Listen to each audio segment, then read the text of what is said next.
Howdy folks, Spencer here, and today I'll be going over the latest news for Star Trek Online on PC and console. As always, chapters to each topic are listed below.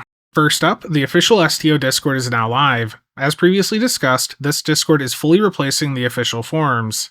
And to recap why the forums are shutting down, the forum software they use likely costs thousands of dollars per year, and they likely felt the forums were not getting enough engagement to justify that expense. And as part of this announcement, they informed us that the forums are shutting down on June 26th, so as of me recording this, the forums are still up for a few more hours, so if you have anything else that you want to preserve, do it now. Once the forums go away, anything not preserved by the community will be lost. And I do want to mention an awkward bit on this blog here. At the bottom is a big button that says to discuss this on the official forums. So I imagine that is something we will see changed here in the very near future to point people towards Discord.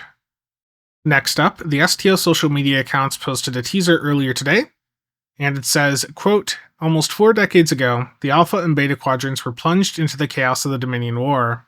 Today, our historians have scoured our archives with images of events from throughout the war. These should tide you over until next week, when we have more exciting news for you." End quote. And I'm going to take a closer look at the pictures here in a moment, but there is alt text for these. So for the top left one, where you see this Federation fleet, it says it is a group of Starfleet vessels in a task force regrouping themselves. The top right is a strange glow near some Dominion vessels. Bottom left is a McKee Raider firing phasers backed by the glow of a sun. And bottom right is a close-up of something firing phasers. And here are the pictures. For the first one here, you can see there's a Federation ship with a weird holographic effect on it. Then the second one there, again, it's just some Jem'Hadar ships with something flashing in the background. We have a McKee Raider then, which again has this holographic effect. And then we have a close-up of a ship firing a weapon. Now, as for what this is all referencing, it's for the Summer Ship. As many of you saw last week, the Summer Ship was accidentally added into the game for a brief duration, allowing us to see what it is, the stats of it, and the special functionality it has. It is the Federation Intel Holoship from Star Trek Insurrection, and you can see more coverage of the ship in my video from last week, which I'll have linked down below. I know some of you were hoping that this teaser implied some Dominion War era content, but given the holographic effects seen here, along with next week being the start of the summer event, it seems clear to me that this is referencing the Federation Intel Holoship. And yes, the in-game splash screen is currently showing the Vovin for the summer event. That is just an error, and I imagine we'll see that corrected when the summer event goes live next Tuesday. And I just want to restate this, the summer event starts on Tuesday, July 1st and runs until July 30th. So make sure you're logging in and participating in the summer event when it starts up next week. And real quick, I want to address some accusations against me following my coverage last week of the summer ship leak. I was accused of data mining that information. Well, as I showed in the video, and as many of you saw in-game as well, the ship box was fully visible in the Events Reclaim window for a brief time following last week's patch. Right-clicking that listing in the Events Reclaim store then opened up a window giving us info about the ship, which I then covered in that video. Nothing was data mined. The developers simply made a mistake and let the ship slip into the game too early. Now, shifting over to some in-game news, we have a 25% key sale and a return of the 20 keyring bundle on PC right now until June 28th at 10 a.m. Pacific time. 25% off is basically as good as it gets, and if you do happen to get lucky and you do manage to get one of those nice tier 6 ship boxes, I would recommend you hold off on opening it up right now. We got the Vermilion Command Battlecruiser right at the beginning of June, and with the summer event coming on Tuesday, we are very, very likely to get a new lockbox ship on July 1st as well, alongside the start of the summer event. And that would also mean that starting next week, we may see a smaller key sale pop up and a 20% lobby sale appear next week as well on PC. And before I get into the console side of things or the comments from Borticus about fleet power or Omni beams, I do have some community stuff that I want to highlight. So for Mixtu, he asked me to share that he has a tier 6 ship coupon giveaway going on over in his Discord for one lucky PC player. Link to that is below for those interested. And DME has their next tier 5 PvP event coming up on July 19th. So if that's something you're interested in that you want to build towards, I'll have info for that linked below as well. And shifting over to the console side of things, the first thing for you guys is a Phoenix event, which is live right now until July 1st at noon Pacific. This brings with it the Fakiri Store Warship, along with some additions to the ultra rare tab of the Phoenix Store. The most notable of these additions is the Universal Console Reiterative Structural Capacitor.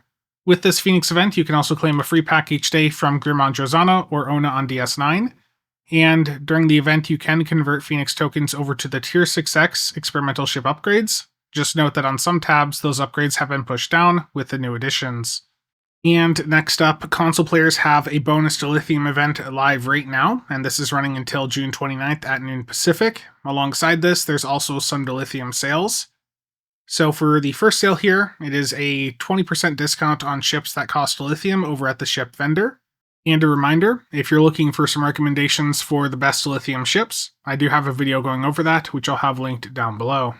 And the second dilithium sale here is a return of the Dil Vandy shields to the Dil store until June 29th at noon Pacific.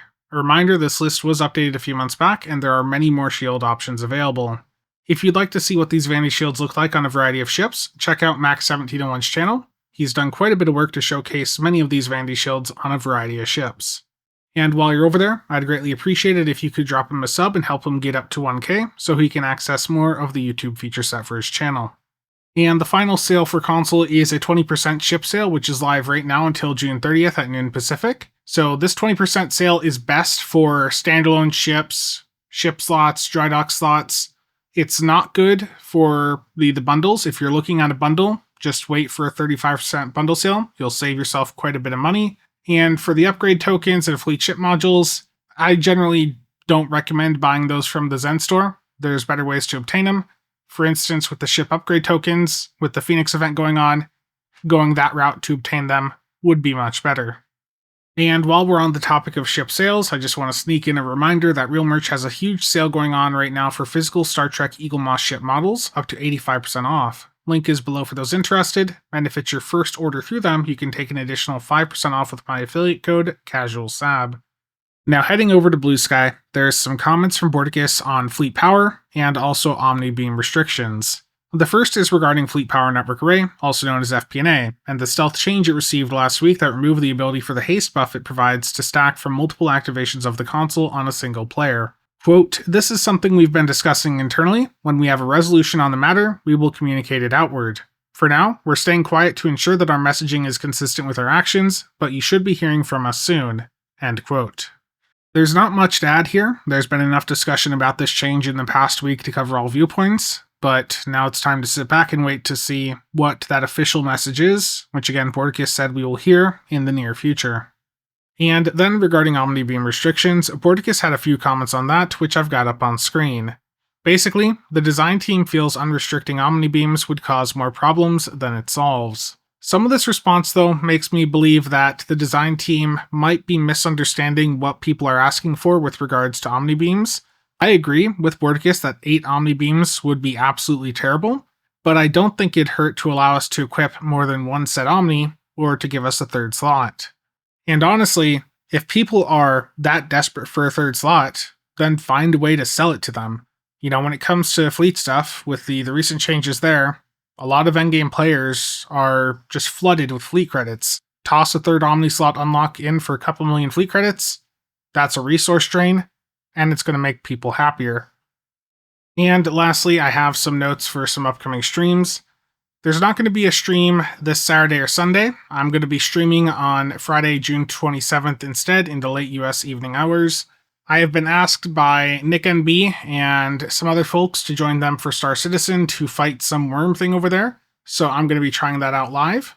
And then on July 1st, with the summer event going live in STO, I'll be doing a stream right away, going in, testing the summer ship, and if there is a new lockbox ship, I'll be testing that out right away as well. Now, as for why there's no stream this Saturday or Sunday, I need to do some maintenance on the water cooling loop in my computer, which is a process that takes quite a bit of time.